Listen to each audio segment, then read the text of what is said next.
1st. But is that possible in Virginia? News 3 reporter Brendan Ponton took that question to the Virginia Secretary of Health.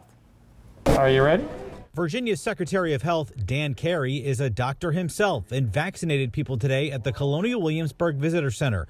Among them, Williamsburg Redevelopment and Housing Authority Director Tyrone Franklin, who's getting vaccinated for a simple yet important reason. I've had a number of people in my family pass away from COVID.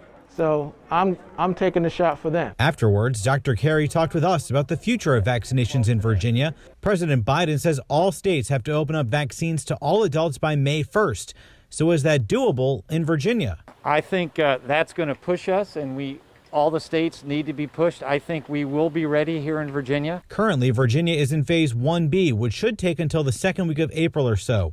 After that, Virginia will move into phase 1C, which includes essential workers not covered in phase 1B.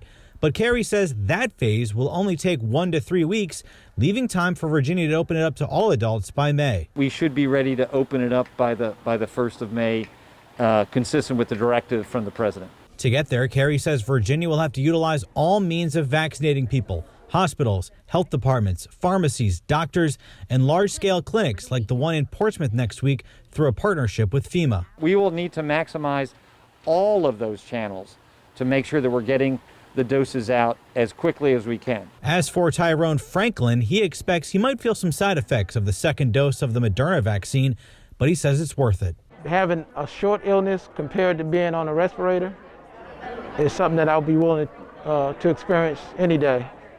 Nobody wants to be close to death.